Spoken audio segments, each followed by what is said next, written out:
Bonjour, bonsoir, tout dépendra de l'heure à laquelle vous regarderez cette vidéo.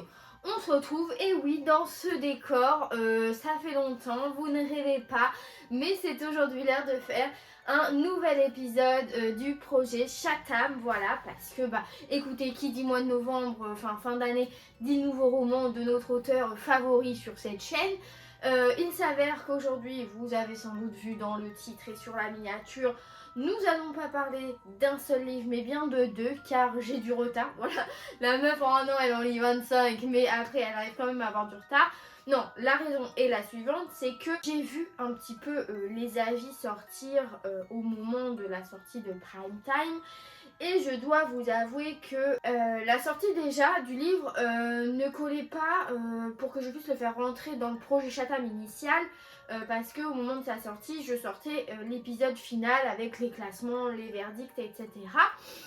Et les avis en plus qui sortaient sur le livre n'étaient pas forcément positifs. Alors j'avais pas envie d'être dans un mauvais mood pour le lire.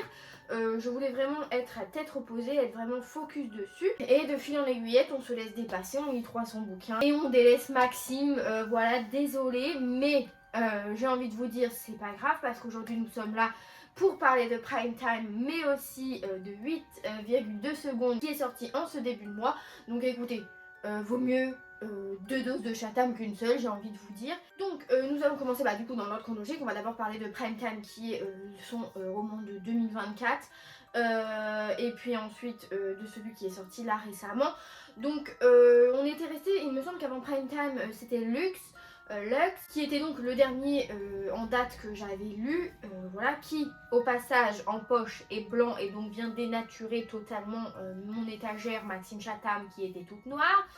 Donc c'est pas grave, mais Lux qui m'avait laissé une plutôt très bonne impression malgré qu'on sortait totalement de ce que proposait l'auteur habituellement. Voilà, on n'était pas dans le thriller policier gore, sanguinolent et tout, on était vraiment sur quelque chose de totalement différent avec un truc un petit peu qui tendait vers presque le post-apo. Enfin voilà, on avait un contexte un petit peu de récit qui était un peu futuriste, un peu des thématiques voilà qui peuvent prendre place dans certains romans de science-fiction qu'on voit maintenant. J'avais apprécié voir l'auteur dans un autre genre, mais toujours avec une plume vraiment très agréable, et des personnages que j'avais franchement bien appréciés. Et donc, Prime Time, de quoi parlons-nous ici? Un pitch que j'avais trouvé très prometteur à son, j'allais dire à son dévoilage. On ne parle pas français alors qu'on est une chaîne de culture. Au moment où il avait été dévoilé, parce qu'ici, on est sur la thématique de la prise d'otages, attentats, terrorisme, etc. Voilà. On est dans un autre monde, plusieurs années après les attentats de 2015, donc qui ont quand même marqué le pays. Et on rencontrait Charlène qui travaille pour une grosse chaîne de télé. Elle prépare le journal du soir, etc., qui est très attendu par les auditeurs. Est-ce qu'on dit des auditeurs pour la télé? Je ne sais pas. Et le présentateur phare donc commence un petit peu sa présentation. Et là, tout bascule parce que une personne débarque sur le plateau et prend le présentateur en otage. Et voilà. À partir de là, c'est diffusé en direct, donc toute la France et tout le monde a accès aux événements qui se déroulent. En parallèle de ça, on va suivre également la brigade d'intervention qui va être mise sur l'affaire. Donc on a aussi un personnage un peu principal de ce côté-là qui est Yanis. Et donc on va suivre Charlène qui va être un petit peu prise comme négociatrice pour être le porte-parole entre le preneur d'otages et les forces de l'ordre. Et donc voilà, elle va être guidée par Yanis notamment. Et donc voilà, on a ça comme contexte, une prise d'otage en direct à la télé. Moi, on me vend ça, je signe. Voilà, je signe un petit peu aveuglément, pas parce qu'il y a le nom de Maxime sur la couverture, ça aurait pu être Pierre Dupuis qui écrit ça. Je pense que j'aurais quand même tenté l'aventure parce que moi, le pitch, je trouve ça sympa. Je vous avoue que l'univers un petit peu prise d'otage, un petit peu terrorisme, attentat, c'est un truc je vais pas dire qui me fascine, ce serait déplacé, mais qui m'intrigue parce que de comment on peut en venir ici, qu'est-ce que veulent ces personnes, enfin à quel moment ils ont dévié du droit chemin pour prendre cette direction. Et surtout, je savais qu'avec Maxime, nous aurions vraiment un gros focus et un gros pan de l'histoire axé sur les forces de l'ordre, parce qu'on connaît le monsieur, juste faire des petites descriptions en 3 phrases, ça, non, non, non. Il y a immersion dans le milieu, que ce soit dans le côté journal télévisé et force de l'ordre, mais là, c'était vraiment ce côté-là, force de l'ordre, qui m'intéressait. Sur ce pan, je n'ai pas du tout été déçue. Je peux comprendre dans les avis qu'il y a pu y avoir sur ce livre, les gens qui disaient que c'était un petit peu, des fois, un peu taiseux, un peu beaucoup de termes professionnels, etc. Moi, personnellement, ça ne m'a pas dérangé, mais parce que je suis habituée, je pense, à ce que l'auteur propose dans ses livres à chaque fois un travail de recherche vraiment très pertinent sur les personnages mis en place. Donc ça ne m'a pas dérangé. Qu'est-ce que j'en ai pensé globalement Alors, je vais pas dire que j'ai pas aimé, parce que ce serait mentir. Je l'ai écouté en plus en audio, et je dois reconnaître que le fait que ce soit Adeline Chetaille qui le racontait m'a beaucoup plu. J'aime beaucoup sa voix, je trouve qu'elle est très pertinente dans ses interprétations. Donc l'audio était vraiment très sympa, très prenant, très immersif, mais il faut savoir quand même que c'est une sacrée bricasse, hein, ce livre, et que c'est parfois très long. C'est parfois très long, il y a eu des longueurs. En fait, j'avais l'impression des fois qu'on étirait un petit peu certains passages pour nous donner un contenu qui n'était pas forcément pertinent, parce qu'on l'avait déjà vu un petit peu plus tôt, être dans la tête de certains personnages, d'accord, mais est-ce qu'il y a besoin d'en faire en long, en large, en travers, je ne sais pas. Alors oui, certes, c'est une prise d'otage, donc je peux comprendre que ce soit long, qu'il faut que ce soit long, que ce soit lourd, que ce soit oppressant, qu'on soit tenu en haleine, voilà, parce que le public, pareil, qui regarde le journal est à l'affût du moindre petit truc, du moindre dérapage. En revanche, c'est vrai que parfois, j'avais envie de dire à Maxime, hey, on y va, loulou, c'est pas grave, ça peut être squeezé, on va à l'essentiel. Pour ce qui est du reste hors intrigue, donc moi j'ai bien aimé, voilà, c'était le pitch, était sympa. Les personnages sont aussi agréables à suivre, tant les personnages du bon côté de la force que ceux du mauvais côté de la force. J'ai été d'ailleurs agréablement surprise, parce que dans sa façon, je sais pas si à l'écriture c'était pareil ou autre, mais en tout cas dans la narration, dans les oreilles, on a vraiment ce semblant de lien qui se crée entre Charlène et Yanis. Peut-on parler de romance? Je ne veux pas trop en dire, parce que voilà, seule la lecture du livre vous le dira. Mais ça vient un petit peu, oui, ce truc un petit peu romancé. Cette relation qui se crée, j'ai trouvé ça assez sympathique venant de Maxime. Je ne le connaissais pas aussi doux, voilà, parce que dans d'autres romans, il y avait eu d'autres échanges entre des protagonistes masculins, féminins, qui était un petit peu plus sur la réserve, un peu plus froid, mais le contexte faisait que. Là, voilà, j'ai trouvé que les personnages s'imbriquaient bien ensemble, étaient agréables à suivre. Dans l'intrigue, je vous avoue que, concernant le plot, parce que qui dit Maxime Chatham dit plot de fin, dit retournement, voilà. Il m'a pas fallu longtemps, à partir d'un certain moment, il y a eu un élément, je ne vais pas vous dire lequel, où je me suis dit, mais en fait, mais c'est évident. C'est évident que c'est ça. Donc est-ce que, on va y revenir concernant l'autre livre, mais est-ce que Maxime, toi et moi, nos cerveaux à un moment donné se connectent parce que pendant 12 mois, 11, 10 de 2024, je n'ai lu que toi. On était voilà intrinsèquement liés tous les deux par ta plume et par tes mots. Mais à un moment, je pense que voilà, peut-être ou alors parce que je lis pas tant de polar que ça, vraiment, ce Maxime Chatham, c'est vraiment depuis lui que j'en ai lu autant d'un coup. Je regarde pas plus de films ou séries que ça, donc je sais pas si il y a un truc qui fait que je comprends l'engrenage de certaines choses, ou certaines choses entre les lignes. Je vais pas dire que je lis entre les lignes, ce serait mentir. Mais voilà, à un moment donné, je me suis dit, oui, bon, d'accord, si tu veux. Et c'est en fait, c'est surtout à partir de là que j'ai trouvé ça long, parce que comme je pensais quelque chose, j'avais mon hypothèse, j'étais déterminée dessus et fixe. Je me suis dit, bah voilà, maintenant donne-moi la finalité, dis-moi que j'ai raison, hein, je n'attends que ça. Mais en fait, c'est à partir de voilà, je me suis dit, il y a quelques longueurs et tout. Et surtout, c'est que à un moment, le preneur d'otage va demander quelque chose, forcément, parce qu'il fait pas ça pour rien, il y a forcément un truc. Et j'ai trouvé que sa demande était un petit peu bêtasse.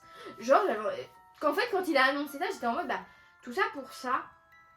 Genre, après, je dis ça, mais si vous prenez les attentats du Bataclan, il n'y avait pas de raison non plus, c'était pas plus pertinent comme mobile, vous voyez.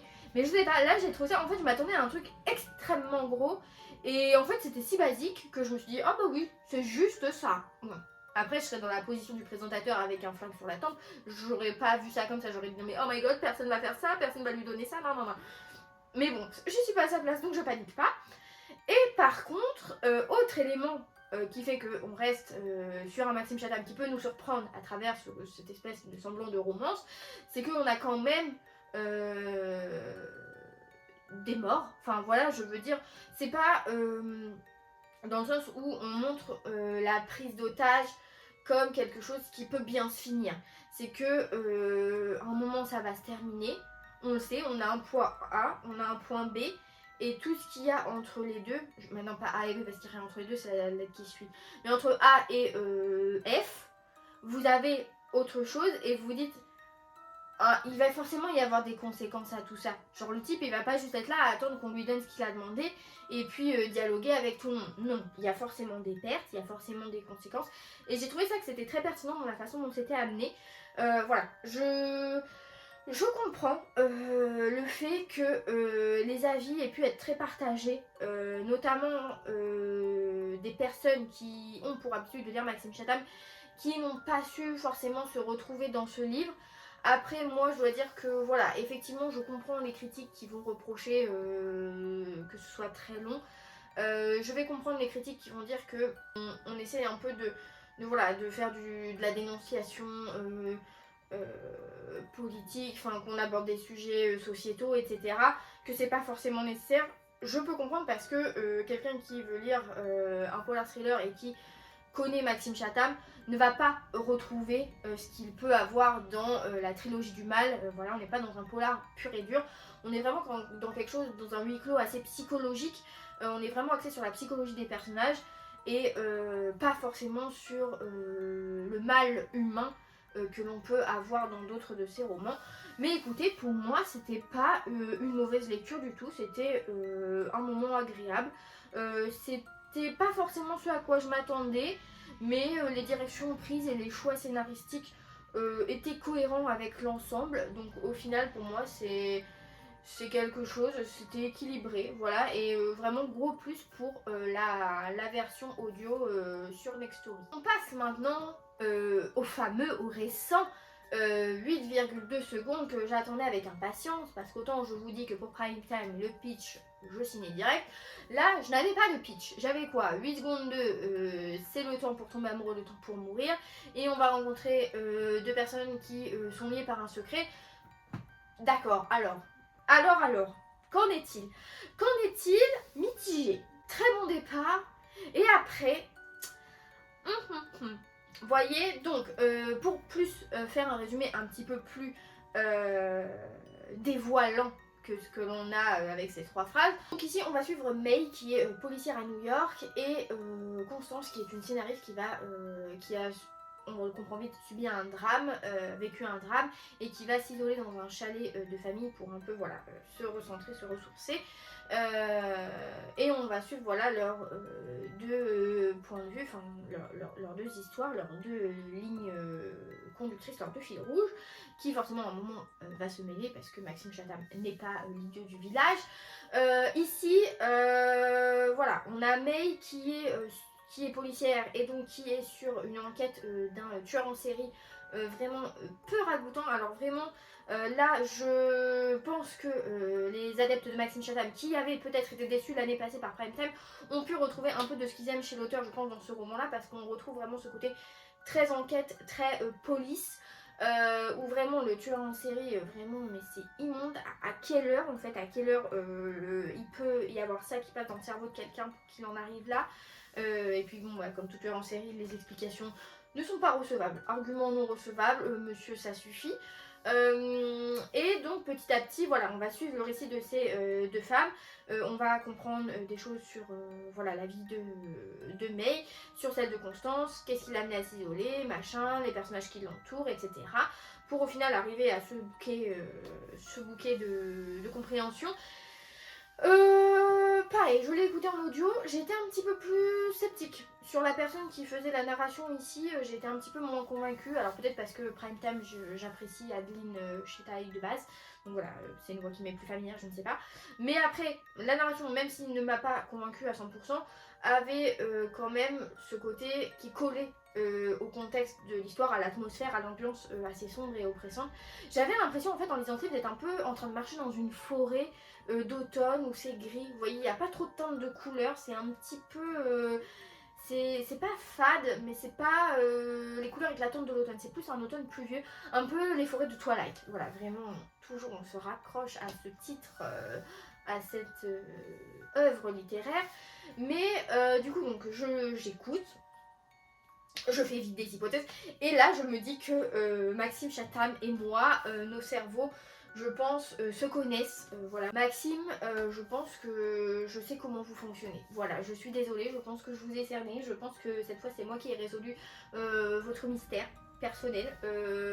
Parce que à un moment, je me suis dit, je pense que ça avec Constance, c'est ça avec May. Et ça va pas louper. Ça va pas louper parce que malgré un twist qui m'a un peu surpris et que je n'avais pas vu venir, j'avais quand même le gros de l'intrigue. Et heureusement, ça m'a pas trop sorti de ma lecture, de mon écoute. Je vous avoue que je pense que ça aurait été en livre. J'aurais été un petit peu plus en mode oh, flemme déjà quoi. Et sachant le nombre de pages qui me restait. Mais en fait, comme je l'écoutais, ben on voit moins de temps passer, voilà, c'est plus, on est plus dedans, donc on n'est pas là à se dire ah tiens combien il reste de pages, machin, non, on écoute, on savoure, parce qu'au niveau plume on est toujours là. Comme je le disais plus tôt, pour moi on retrouve vraiment un Maxime Chatham des précédents, voilà, pas du tout comme avec Lux ou Prime Time, vraiment pour moi là on est sur quelque chose de plus primaire de Maxime Chatham, de plus originel, voilà, de plus les prémices. Je dois dire que c'était quand même très haletant, voilà. J'ai été un petit peu étonnée, encore une fois, de voir les choix. En fait, Maxime Chatham, j'ai besoin de savoir. Alors, j'ai dit que je vous comprends, que je vous ai deviné, mais expliquez-moi comment fonctionne votre imagination. Où est-ce que vous puisez ces idées? Qu'est-ce qui vous inspire? Qu'est-ce qui fait? Est-ce que vous êtes en train de manger, je sais pas, un burrito, et là vous vous dites bah en fait il faut que j'écrive sur ça. Genre est-ce que vous marchez dans la rue, il y a une dame et vous vous dites ah bah tiens, personnage potentiel, et vous construisez quelque chose autour de ce physique, de cette image, je ne sais pas. Je serais très curieuse de voir Maxime Chatham écrire de la fantaisie. Mais de la fantaisie pure et dure, genre du Donjon et Dragon. Vous voyez, un truc un peu humour noir, un peu mercenaire, un peu brut de décoffrage. Parce que oui, on a autre monde, mais c'est plus de la SF. Là, ouais, un Maxime Chatham qui m'écrit de la fantaisie, ou alors qui m'écrit un truc un peu, bah c'est de la fantaisie, j'ai dit un peu réécriture du cheveu du roi Arthur, bah oui, fantaisie. Mais voilà, je pense que Maxime Chatham a un potentiel qui n'est pas exploité à 100% parce que je pense que cet homme peut écrire beaucoup de genres. Je pense que même si demain il décide de m'écrire une romance de Noël, ou alors un policier, un thriller de Noël, oui, bien sûr, je signe. Je le paye même pour qu'il le fasse et qu'il me le fasse lire. Ou qu'il écrive que pour moi, genre vraiment une nouvelle. Je sais pas, mais donc pour en revenir, on s'étale.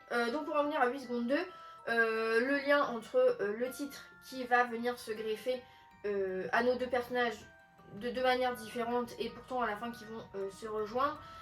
Voilà, malgré le fait d'avoir compris le truc au moment opportun, ça ne m'a pas tout gâché et du coup tout prenait un sens et j'avais vraiment justement envie de continuer pour voir l'explication qu'allait en donner Maxime Chatham de comment tu vas réussir à retourner mon cerveau parce que tu laisses pas mon mental en paix, même quand j'ai deviné.